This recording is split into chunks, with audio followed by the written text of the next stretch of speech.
한국 수력 원자력이 체코 원전을 수주한다는 소식이 나왔습니다. 지난주에 한미 원전 관련된 이야기도 해주셨잖아요. 네. 네, 이 이야기가 어떤 시장에 영향을 미칠 것 같은지 알려주세요. 네.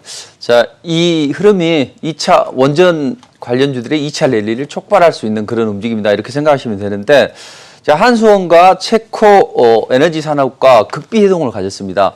어제 중반 정도에 발표가 됐는데, 자, 체코의 두코마니 원전을 논의를 하게 되는데, 여기에서 체코에서 우리 나라로 와서 한수원 본사에서 이제 서로 극비 회동을 했습니다. 여기에는 뭐 두산중공업이나 한국전력이나 이런 우리 기업들과 또 기술 이전 문의가 논의가 비밀리에 좀 전개되면서 이제 엠바고가 좀 걸리긴 했는데, 자, 일단 이 규모는 한 8조 원 정도로 보여집니다. 그래서 2023년부터 2036년까지 한 7년 동안 이걸 진행하는데, 이게 8조 원 규모라는 이야기죠. 상당히 큰 규모인데, 자, 이게 촉발이 되면서 앞으로 원전 산업이 우리는 좀 더 좋아질 것이다. 그래서 저는 원전 관련주들이 이걸 기준으로 해서 2차 전지까지는 아니더라 하더라도 좀 큰 폭의 랠리가 나올 수 있다, 이렇게 보시면 되는데, 최근에 우리가 수주 청신호가 일어나는 게 러시아 로스톰사가 로스톰이 좀 가장 강력한 경쟁자였습니다. 근데 최근에 중국에 의해서 이쪽에서도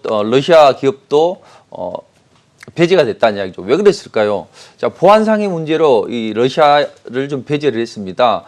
자, 러시아를 배제한 이유는 뭐 유럽이나 또는 미국에 입김이 작용했을 걸로 보여져요.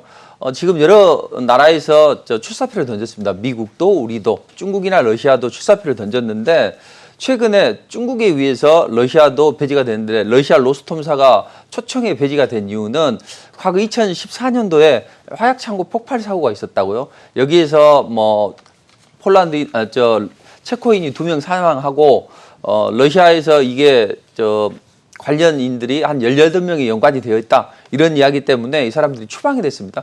자, 이 사람들이 추방이 되고 나서 이틀 후에 이 이야기가 나왔다는 거죠. 자, 까마귀 날자 배 떨어진다고, 저희가 보기에는 2014년 이야기를 소환을 해서 이걸 기점으로 해서 이틀 후에 배제를 시켰다. 이것은 뭔가 냄새가 난다, 이렇게 생각을 하시면 되고, 지난번에 중국의 핵전 집단 공사도 입찰 자격 심사에서 탈락을 했습니다. 그럼 중국 탈락했죠, 러시아 탈락했죠 하면서 이쪽에서 뭐 아프리카나 유럽 쪽에서 원전을 많이 제공을 하고 짓고 하는데, 강력한 경쟁자가 나가 떨어졌다는 거죠. 그렇다면 우리 한수원에서는 적극적으로 좀 수주를 할 수 있는 그런 개연성이 있고, 이번에 드디어 체코에서도 날라와서 우리나라로 직접적으로 뭐 비밀리 해동도 하고 있기 때문에 수주 기대감은 좀 더 가속화되고 있다, 이렇게 생각을 하시면 되는데, 자, 그렇다면 2014년도 폭발 사고를 보면 체코인 2명 사망을 했고, 여기와 연관된 그런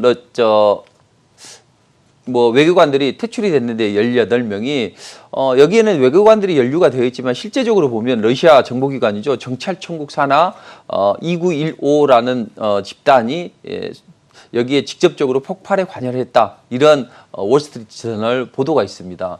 자, 그렇다면 이 사람들이 왜 그런 이야기를 했을까, 이렇게 생각을 해보면 역시 미국이 이미 작용을 했다. 그러니까 어차피 지금 러시아나 중국이 지금 유럽이나 아프리카 쪽에서 원전에 지금 많이 수출하고 있거든요. 근데 이 수출이 과연 원전의 수출인가, 아니면 자칫 잘못하게 되면 핵으로 이어질 수 있는, 핵 개발로 이어질 수 있는 우려가 있기 때문에 미국이 이걸 사전 차단하는 흐름이다, 이렇게 좀 생각을 하시면 되겠습니다. 자, 그럼 제가 지난 한 2주, 3주 전에 그런 말씀을 드렸을 겁니다. 우리 문 대통령이 방미 외교를 펼치면서 우리가 먼저 우선적으로 봐야 될 종목이 바로 원자력 쪽이다. 그래서 탑으로 제가 원자력을 좀 말씀드렸을 겁니다. 그래서 여권에서는 뭐 찬성 목소리를 높이고 야권에서는 반대의 목소리를 높이는데, 자, 전체적으로 이런 움직임이 나온다고 하더라도 우리는 미국과 손을 잡고 이제 중동이나 유럽 쪽에 원자력 수출을 좀 진행할 건데, 그렇다면 이게 단순히 한미 원자력 관련 협력이 문제가 아니라 대중국 압박 전략이 이런 이기 때문에 이 부분이 일시적인 게 아니라 지속적으로 진행이 될 수 있다고 보시면 됩니다. 2020년도 8월, 그러니까 작년 8월이었죠. 미 정보당국이 사우디 리야드 인근의 사막에서 보니까 새로운 미확인 물체가 짓고 있어. 근데 내가 봤을 때는 이게 중국에서 원자력 건설해 준다고 했는데 이게 핵을 좀 만들기 위한 그런 과정이 아니냐 이런 이야기가 나오면서 실제적으로 이런 보고서가 나오고 그때부터 이런 대중국 압박 전략이 들어갔다는 거죠. 왜냐하면 중국은 예전에부터 핵은 보유하고 있습니다. 그러나 원자력 기술은 그렇게 강해지는 않았어요. 근데 중국에서 원전 굵기에 드라이브를 걸면서 2040년도 되면 전 세계 한 30%는 중국이 원자력 발전으로 발전한다는 이야기죠. 자, 그럼 중국이 이 원자력 발전을 통해서 못 사는 아프리카, 유럽, 아시아 이런 국가들에게 제공을 하면서 장악을 할 수 있고 특히나 사우디가 돌아서면 안 되거든요. 자, 지금 사우디는 요즘 미국에 대해서 뿔이 났습니다. 왜냐하면 자기 비행장 폭파하는데 단체를 무장단체로 규정하지도 않고 또 이스라엘을 자꾸 주변국하고 화해시키게 만들고 해서 이스라엘을 좀 강하게 만들어주고 자기들의 존재감은 자꾸 떨어지는 거죠. 자, 여기 위협을 느낀 사우디는 우리가 핵을 보유해야 되겠다. 지금 터키 봐라. 지하에 핵을 보유하고 있기 때문에 미국이 러시아 방공망을 도입을 하고 또 괴롭게 하는데도 불구하고 터키에 대해서는 강력하게 압박을 하지는 않습니다. 자, 이런 흐름 때문에 우리가 안 되겠다. 우리가 그래도 중동의 맹주지 않냐. 그래서 사우디도 드디어 핵을 보유하기 위해서 중국의 원전 기술을 도입하고 이런 움직임이 나오는데 이런 부분을 사단 차단하기 위해서 미국은 적극적으로 봉쇄에 나서고 있다. 그렇다면 우리는 그렇기 때문에 원자력 관련주를 보자 해서 제가 이제 방송에서 이렇게 말씀을 드리고 관련주를 좀 자세히 무료 공개 방송에서 소개를 해드렸어요. 자, 대형주를 원하시는 분들은 두산중공업이나 이런 좀 사이즈가 굵은 종목을 하시고 또 중소형주를 원하시면 끼가 있는 일진파워나 우진 이런 종목을 공략하라고 한 3주 전에도 말씀드렸고 또 지난주에도 말씀을 드렸는데 근데 이제 투자자들이 또 선택과 집중을 원하시잖아요. 그래서 자, 그러면 한 종목만 공략을 하시려면 보성 파워텍을 좀 공략해 주시는 게 좋겠습니다 했는데 단기적으로 한 77%가 상승을 했습니다. 저는 이제 투자자들이 그랬어요. 자, 어떤 테마가 있으면 어떤 종목이 가장 강하게 올라갈까, 대장주가 될까, 다들 궁금해 하실 거 아니에요. 자, 그런 경우에는 이슈와 기술력이 출중한 기업이 일단은 최대 수혜를 받을 수가 있다 해서 저는 우리 기술이 세계 네 번째로 제약 예측 부분에서 기술력을 보유하고 있기 때문에 이 종목을 공략하라 해서 이제 제가 한국경제TV 전문가들이 이제 수익률 게임을 벌입니다. 근데 제가 6월 달부터 시작을 했는데 여기서 우리 기술을 가지고 100% 종목 수익률을 내드렸고 또 선택과 집중을 통해서 이 종목을 한 50% 못되게 매수를 했거든요. 그래서 전체 수익률이 한 50%에 육박하는 150%에 육박하는 움직임이 나왔다는 거죠. 자, 그러면 지금 지난번에 제가 한미 정상회담을 통해서 우리가 원자력 관련주들의 움직임이 나올 수 있다 해서 그런 종목을 제시해 드렸는데 그 종목들이 한번 상승을 했다가 지금은 눌림목을 소폭 주고 있습니다. 과연 끝났냐 이거죠. 제가 보기에는 2차 전지만큼은 아니다 하더라도 앞으로 지속적인 움직임이 나올 수 있기 때문에 다음 주 이후에 2차 랠리가 나올 수 있으니까 우리가 이걸 잘 지켜보자 이렇게 보시면 되는데 자, 그럼 다시 돌아와서 체코 원전에 대한 수주 기대감이 지금 가속화되고 있다는 거죠. 중국 기업 탈락했죠. 또 러시아도 탈락했죠. 러시아가 가장 강력한 경쟁 상대였는데 이게 탈락했다는 이야기죠. 그렇다면 이번에 이제 체코에서 우리 한수연을 방문을 해서 서로 비밀리 회동을 하고 이게 바로 결정되지는 않아요.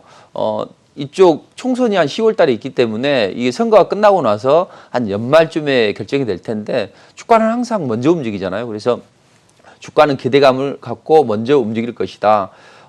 여러 프랑스 업체도 있고 또 미국의 에스팅하우스도 있긴 하지만 기술력이나 또 시공 능력이나 이런 측면에서는 한수원이 가장 강력한 우리나라가 강력한 드림팀이 될 수가 있다는 거죠. 자, 그럼 우리의 팀 코리아가 원전 수주를 이어간다면 이 부분은 앞으로 하나에 그치는 게 아니라 계속적으로 진행이 될 것 같습니다. 그래서 지난 아랍에미레이트에 원전 수출하고 그 이후에 체코가 진행이 된다면 이제는 사우디 원전도 미국과 공동으로 해서 수주를 할 수 있는 그런 기대감이 지금 우리에게는 남아있다.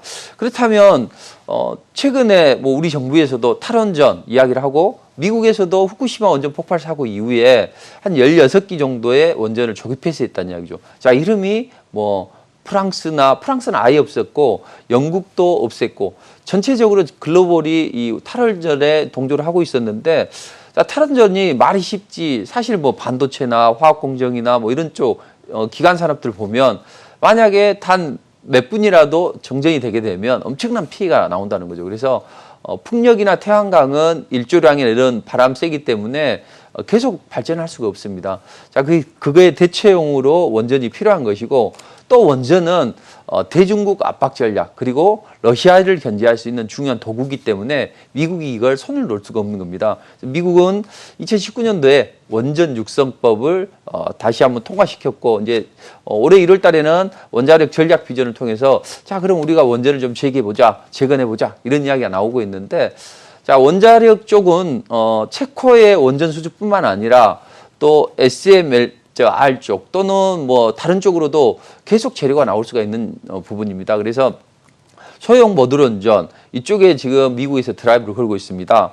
이번에 뭐 며칠 전에 뉴스가 나왔었죠. 자, 빌 게이츠와 워렌 버핏이 협력을 통해서 소형 모듈 원전을 개발해서 미국 쪽에 보급을 해보겠다, 이런 이야기가 나오고 있거든요. 근데 소형 모듈 원전이라는 게 뭐냐면 액체 나트륨을 냉각재로 사용하는 소듐 냉각고라고 보시면 됩니다. 그래서 소듐이라는 게 이런 액체 나트륨인데, 이 액체 나트륨을 끓이게 되면 이제 이렇게 단단해지게 되는데, 자, 이게 소형 모듈 원전입니다. 그래서 이걸 만드는데 냉각로를 어떻게 쓰느냐에 따라서 우리 경수로 들어보셨죠? 경수.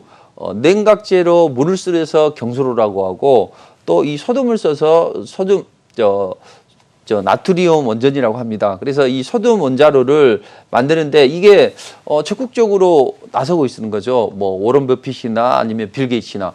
자, 최근에 비트코인 가격이 천정부지로 치솟았죠. 뭐 4,000원대에서 한 8,000원까지 치솟았는데, 여기에는 누가 있었어요?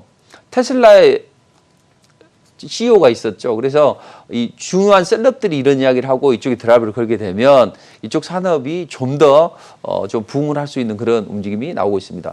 자, 그렇다면 이제 우리가 이미 이야기가 나왔으니 원자력 발전에 대해서 좀 생각을 해볼 필요가 있어요. 근데 사실 대부분의 투자자들이 자, 원자력 발전이 대체 어떻게 되는지 좀 헷갈려 하시는 부분이 계신 것 같아요. 그래서 쉽게 말해서 우리 풍력이 이렇게 돌아가잖아요. 이 풍력이 돌아가서 전기를 발생시키는 것처럼 원자력 발전이라는 것은 원자의 힘을 이용해서 발전하는 겁니다. 그래서 원자력 발전에서 간단하게 좀 설명을 드리면, 자, 우리가 보통 불안하면 어때요? 막 다리를 달달달 떨거나 아니면 뭐 상대방하고 딱 견제할 때 보면 탁 팔짱을 끼면서 막 째려보고 이렇게 하잖아요. 그래서 뭔가 사람들은 자기 심리를 안정시키기 위해서 어떤 행동을 한다고요. 자, 모든 원자도 마찬가지입니다. 완전해지려고 하는 그런 경향이 있어요. 근데 무거운 원자 같은 경우에는 안정을 위해서 계속 분열을 합니다. 그래서 이 원자핵이 분열해서 두세 개의 중성자를 방출하게 되는데, 이게 원자핵인데 여기에는 중성자하고 양성자가 있어요. 근데 이 중성자가 분열을 합니다. 그리고 분열을 하면서 열 에너지를 발생을 시켜요. 그리고 이 중성자는 또 성격이 또 남을 또 이렇게 건드리는 그런 움직임이 있습니다. 그래서 이 중성자가 또 다른 중성자를 건드리면서 이 열 에너지가 폭발적으로 움직임이 나온다고요.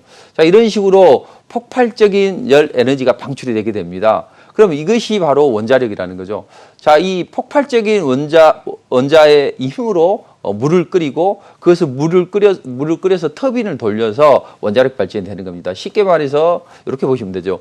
자, 여기 안에 원자핵이 있습니다. 이것을 압력을 가하게 되면 여기에서 중성자가 나오면서 열 에너지가 많이 방출이 되죠. 자, 중성자가 다른 중성자를 자극을 하면서 열 에너지가 대량으로 발생을 합니다. 그럼 열 에너지가 대량으로 발생을 하면 이제 냉각 펌프를 통과하게 돼요.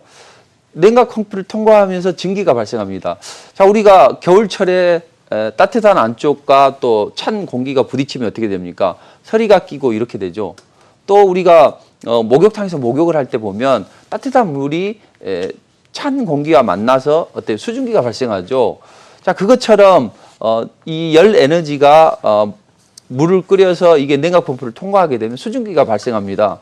자, 수증기가 발생을 하면 이게 터빈을 돌려요. 이 수증기가 터빈을 돌리고 터빈 끝에 연결되어 있는 발전기가 돌아갑니다. 근데 이 사이에 코일이 있어요. 그래서 이 코일을 좀 보시면 이런 식으로 코일 자기장이 회전을 하면서 전기가 발생되는 원리입니다. 쉽게 말해서 원자력은 원자 힘으로 폭발력을 통해서 열을 발생하고 그 열이 물을 끓여서 그 끓인 물을 가지고 물이 냉각로를 통과하면서 수증기가 발생해요. 그 수증기가 터빈을 돌려서 열을 발생시킨다. 이게 이제 원자력이거든요.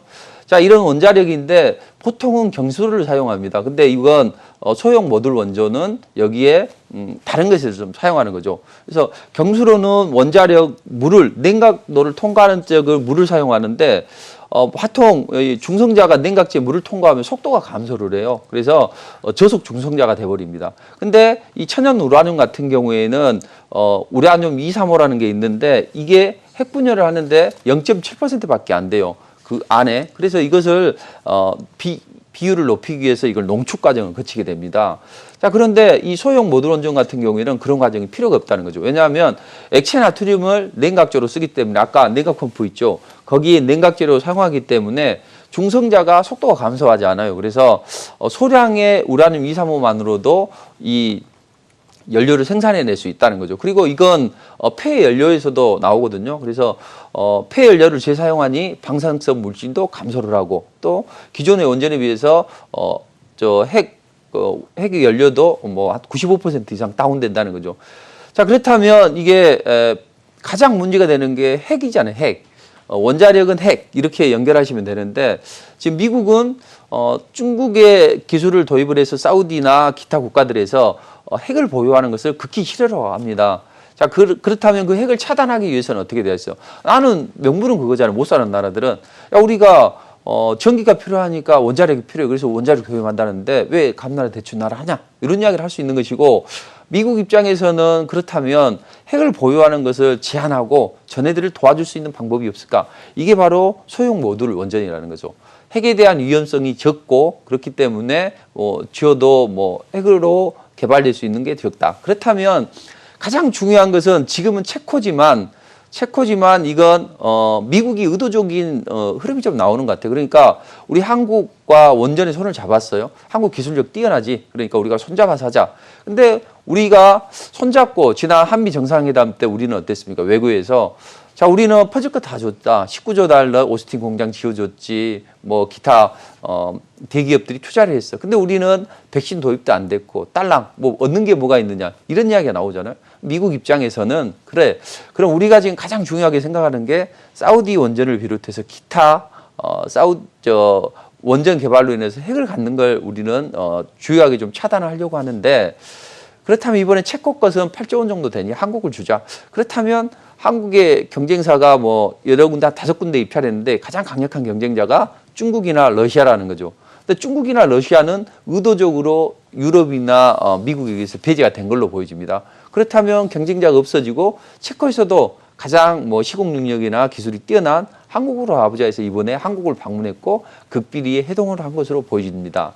자, 그렇다면 이런 과정을 거치면서 우리는 앞으로 원전 산업은 이제 제2의 부흥기를 맞을까 아니면 일시적으로 끝날까 이런 관점에서 보면 저는 그래도 지속적인 움직임이 나올 것 같습니다. 왜냐하면 아까 풍력이나 태양광은 한계가 있습니다. 기간 산업을 돌리는데 한계가 있고 또 원전을 핵이 문제였지 핵을 배제한다면 그래도 전력 측면에서 전력을 얻는 측면에서는 상당히 다른 어떤 발전보다는 좋은 거죠. 자, 그리고 지금 유럽에서도 텍소노미로 해서 원자력을 채택하려는 움직임이 나오고 있습니다. 텍소노미가 뭐냐면 무엇이 친환경인가 분류하는 기준이라는 거죠. 그래서 이쪽에 유럽에서도 원자력을 포함했다는 거죠. 원전은 지난번에 후쿠시마 원전 폭발 때문에 다들 탈원전을 거치고 있는데 아니다. 이번에는 적극적으로 넣는 게 바로 유럽을 자극을 하면서 야, 유럽에서 자, 앞으로 중국이 커나가는데 또 중국이 커나가면 너희도 어렵지 않냐? 러시아도 마찬가지지 않냐? 하면서 압박 전략의 일환으로 보여지는 겁니다. 그렇다면 지금 EU도 전체적으로 원자력 도입에 크게 문제 삼지 않고 우리나라, 미국도 서로 협력을 통해서 원자력을 지금 가져가기 때문에 이 흐름이 좋았다. 근데 원전 관련주들이 최근에 이번 주였죠. 급등이 나오고 나서 그다음 지금 눌림목을 주고 있습니다. 눌림목을 주고 다음 주 이후에 2차 랠리가 나온다면 바로 2차 랠리도 나올 수 있습니다. 만약에 그때 나올 수 있고 만약에 다음 주에 안 나온다 하더라도 지금 조만간 뭐 수주 기대감들이 계속적으로 이제 타진이 될 거예요. 얼마 전까지만 해도 원전에 관한 이야기가 전혀 없었잖아요. 근데 한미 정상회담을 통해서 원전 수주에 대한 기대감이 계속 터지고 있기 때문에 이런 쪽은 그동안 한 4년 정도 쉬었잖아요. 이 관련주들이. 자, 이걸 자극을 하면서 움직임이 좋아질 것이다. 그렇다면 지금 시간이 좀 충분치 않기 때문에 제가 토요일 날, 일요일 날 낮 11시부터 무료 공개 방송을 합니다. 제가 지난번에 원전에 대해서 한 2, 3주 전에 말씀드리고 1주 전에도 말씀을 드렸습니다. 그래서 관련주들을 좀 콕콕콕 찍어드려서 이제 급등을 했는데 우리는 항상 지금 올라가 있는 종목, 올라가는 종목만 신경을 쓴다는데요. 그게 아니라 바로 움직일 수 있는 그런 테마나 섹터를 골라서 선취면을 해준다면 누구보다도 큰 수익률을, 폭발적인 수익률을 낼 수 있어요. 저도 투자자들에게, 저희 투자자들에게 그 우리 기술을 제시해 드렸는데 지금 그 종목이 거의 막 100%까지 올라갔다고요. 그래서 일부 차익 실현하고 또 재매수를 노리고 있는데, 자, 이런 식으로 우리가 선취매를 한다면 어려운 장에서도 계좌를 좀 불려 나갈 수가 있다, 이렇게 생각을 하시고, 지금 이게 뭐 일시적인 흐름이 아니라 앞으로는 계속 좀 진행이 될 것이다. 왜냐하면 미국도 탄소 중립 로드맵을 통해서 여기에 원전을 포함을 시켰다고 해서 7년간 한 32억 달러 정도의 소형 모듈 원전의 기술 개발에 총력을 기울이겠다. 그래서 뭐 잘 나가는 셀럽들, 뭐 워런 버핏이나 아니면 빌 게이츠를 전면에 세우면서 적극적으로 드라이브를 걸고 있기 때문에 이게 일시적인 게 아니라 지속적일 것이다. 그리고 원전 폭발 때문에 힘들어하는 일본도 원전 내기를 노후화된 걸 적극적으로 활용해 보겠다, 이런 이야기를 하고 있습니다. 중국은요, 좀 더 적극적입니다. 그래서 원전 굵기를 표방을 하면서 2040년에는 전 세계 원전의 한 40%를 우리가 30% 정도를 담당해 보겠다 해서 해양 불식 핵동력 플랫폼 사업을 추진을 하고 있습니다. 자, 그렇다면 이런 글로벌 흐름 따라서 이제 원전 관련주들이 움직임이 좋아질 수 있는데, 다만 이제 지금은 2차 랠리가 나오는 구간이고 여기에서 또 숨은 수혜지가 톡톡 튀어오를 거라는 이야기죠. 우진이나 이런 종목들도 중간에 처음에는 조용히 있었거든요. 그러다가 다른 종목들이 올라가니까 누구보다도 강력하게 올라갔습니다. 자, 이 원자력 관련주의 숨은 수혜주 그리고 종목들에 대한 대응 전략은 제가 오늘과 내일 토요일을 11시 무료 공개방을 통해서 자세히 종목을 콕콕 찍어드리도록 하겠습니다. 네, 원전주 2차 랠리에 대한 이야기 세세하게 짚어주셨습니다. 네, 또 다음 주 FOMC 회의가 예정되어 있습니다. 테이퍼링 이야기 조금씩 나오고 있는데요. 우리 시장에 어떤 영향 예상하실까요?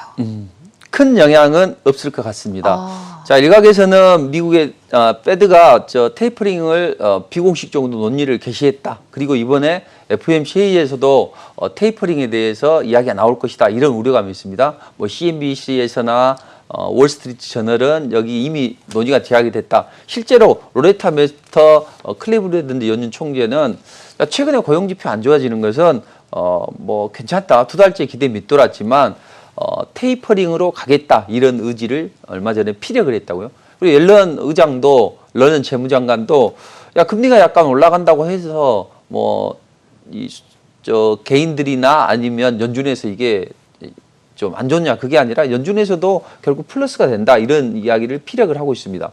근데 일각에서는 자, 이번에 뭐 CPI가 5% 이상이 나왔는데 국채금리도 떨어지고 크게 영향은 없고 이런 부분을 감안하면 페드가 인내심을 유지하면서 테이퍼링 신호에 대해서 적극적으로 보내지 않고 그냥 애둘러서 표현할 것이다, 이런 이야기가 나오고 있습니다.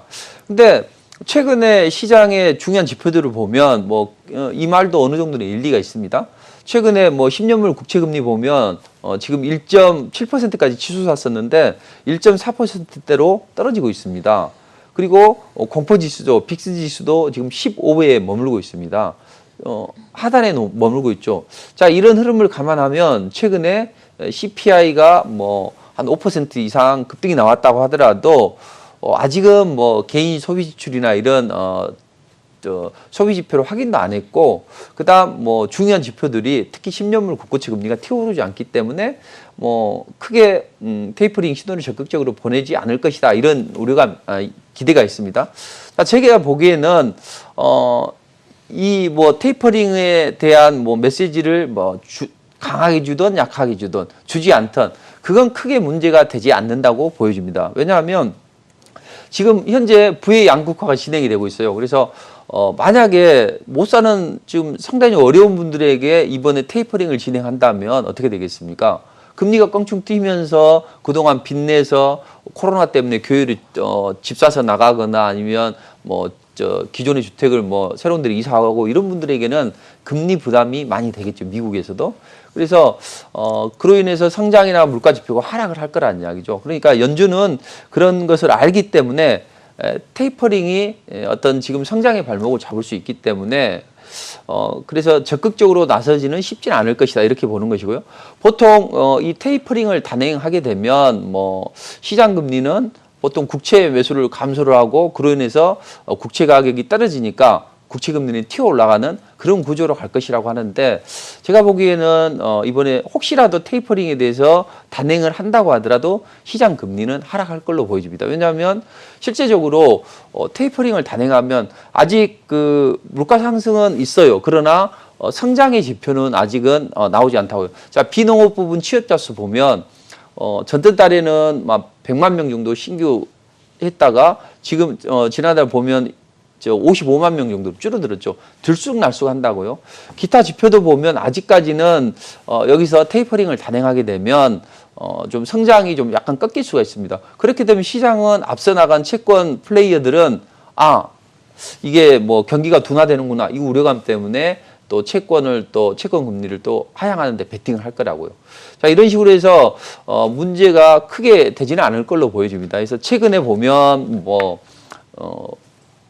지표가 좀 일시적으로 물가 지표는 좋아지는데 고용이나 소비 같은 성장 지표는 아직도 혼조세다. 그리고 미국에서 물가 상승은 좀 나오고 있지만 중국이나 아니면 유로존 이런 쪽에서 보면 아직은 이런 수요는 좀 약한 움직임이다. 그리고 실업보조금도 중단하게 되면 투자자들은 또 여기에서 미리 돈을 쓰는데 좀 줄일 것이다. 그렇기 때문에 여기서 테이퍼링을 단행을 하고 금리 인상을 하고 이런 식으로 가다 보면 시장이 발작을 할 수 있으니까 연준도 이걸 안다고요. 그래서 지금 시장이 CPI가 그렇게 급등을 해도 크게 영향을 받지 않는 것을 보면 혹시라도 크게 영향은 없을 겁니다. 그렇지만 혹시라도 연준이 테이퍼링에 대해서 논의를 이야기를 하고 시작한다 하더라도 시장은 일시적으로 조정을 받을 것이고 제가 보기에는 특별한 메시지는 없을 걸로 보여집니다. 그렇다면 특별한 텐트럼은 없을 것이다. 이렇게 보시면 될 것 같습니다. 네, 테이퍼링은 시장에 큰 영향을 미치지 못할 것으로 전망한다라는 코멘트 제시해 주셨습니다. 그렇다면 이번 주 투자 전략과 다음 주 리뷰 부탁드릴게요. 자, 이번 주에는 제가 미국 시장은 FOMC를 1주 앞두고 있기 때문에 또 연준 위원들이 뭔가 발언할 수 없는 블랙아웃 기간이기 때문에 특별한 문제는 없을 것이다. 그래서 박스권 상단 돌파를 시도를 할 것이다 말씀드렸는데 지금 나스닥은 잘 움직이고 있습니다. S&P 500도. 자, 그렇다면 우리 한국은 이 흐름을 어떻게 받을 것인가? 분명히 만기 전후로 우려감 때문에 충격은 일시적으로 있을 수 있다. 그러나 만기 전후로 해서 수출 호조에 대한 기대감 이런 걸 반영을 시키면서 눌림목은 있어도 만기 전후로 상승을 할 것이다 했는데 좀 눌림목을 줬고 그 만기 이후에 또 상승이 나왔습니다. 그래서 이제 여러 가지 제가 섹터를 좀 제시해 드렸어요. 근데 좀 아쉬운 게 뭐냐면 디지털 화폐 관련주들이 우후죽순곡으로 올라가지는 않았어요. 제가 일시적인 일부 종목만 올라가기 때문에 제가 여기서는 바로 이제 시간이 없기 때문에 종목을 보면서 말씀드려야 되는데 중요한 종목은 무료 공개 방송을 통해서 말씀드리겠다고 했는데 K사인이나 라온시큐 같은 것은 단기적으로 좀 상승이 나왔고 스푸트니크 V는 EID가 이걸 보시라고 했거든요. 다른 종목보다는 이것만 보시라 했는데 전체적으로 올라가지 않고 이 종목만 좀 올라갔습니다. 그리고 mRNA 관련주는 이제 이연 제약을 제시를 해드렸는데 이게 단기적으로 한 37% 올라갔어요. 그리고 기타 원자력 관련해서 EDT를 좀 하나 콕 찍어서 제시해드렸습니다. 지난주에 혹시 원전 관련주들 못 사신 분들은 이런 종목도 괜찮다. 그리고 T플렉스도 디지털 화폐 관련해서 그리고 단기는 TJ 미디어를 한번 보시라 했는데 꽤 괜찮은 그런 수익률이 나왔습니다. 자, 그렇다면 이런 바통을 이어받아서 이번 주에도 좋은 전략을 제시를 해드리려고 하는데 자, 분명히 미국은 또 박스권 상단 돌파를 시도할 걸로 보여집니다. 근데 FOMC가 되면 일시적으로 조정을 받아요. 지난번에도 보면 지난 목요일이었죠.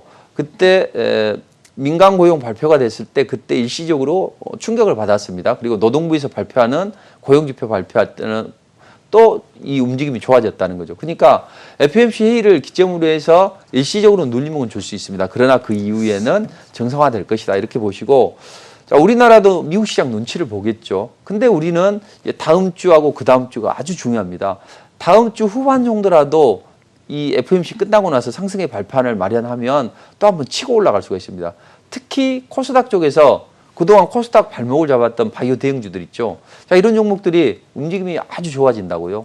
그래서 이번 주에는 일단 자동차 부품주를 보세요. 근데 자동차 관련 대형주들은 볼 필요 없고 뭐 전기차나 아니면 기타 이런 쪽에서 자동차 부품주를 보시는 게 좋고 2차 전지 관련주들이 이제는 시장이 좋아진다는 인식하에 그래도 실적이 개선이 될 수 있는 종목들로 움직임이 나온다고요. 그러면 뭐 삼성 SDI나 뭐 LG화학이나 이런 종목도 좋지만 에코프로나 좀 상승 초기에 있는 종목들이 있습니다. 그래서 그 종목들이 있다 무료 공개 방송에서 콕콕 찍어드리고 지난주에 일부 제시해드렸던 종목들은 뭐 폭발적인 랠리는 아니도 뭐 10% 이렇게는 나오고 있습니다.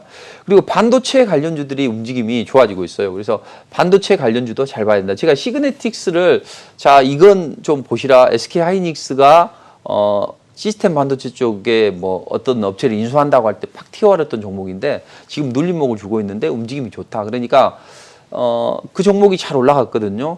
자, 그렇다면 지금은 모든 종목이 잘 올라가지는 않아서 그래서 제가 일부 종목이라고 표시를 해드리고 그런 게 모든 종목보다는 일부의 뭐 실적 개선 기대감이 있는 종목들 아니면 실질적인 수혜주들로 상승이 나온다고요. 그러니까 다음 주에는 자동차 부품주나 2차 전지나 반도체 자 이런 종목들을 보시고 이제 원자력 관련주들이 2차 랠리가 나올 텐데 자 다음 주에 바로 나올 수도 있고요. 조금 약간 쉬어갔다 나올 수도 있습니다. 그래서 원자력 관련주 전략 그리고 숨은 수혜주가 좀 불이 붙으면 또 탁 튀어오를 수 있다고요. 자 그런 종목도 좀 제시를 해드리고 자 바이오주들의 움직임이 좋아지고 있습니다. 제가 지난번에 뭐 바이오주 중에서는 이 종목만 보십시오 하면서 정말로 내가 중장기 투자를 할 수 있다면 이 종목만 보십시오 해서 차바이오텍이나 이런 것들을 좀 제시를 해드렸다고. 근데 그게 드디어 이제 랠리가 나온다고요. 그러니까 이런 바이오주들은 바닥권에서 움직이는 종목이기 때문에 뭐 좀 중기 투자한다면 물리지 않고 내 계좌 깨진 것을 좀 복구할 수 있는 중요한 좀 종목들이 될 수 있다. 얘네들은 폭발력이 좋기 때문에 이렇게 보시면 될 것 같습니다.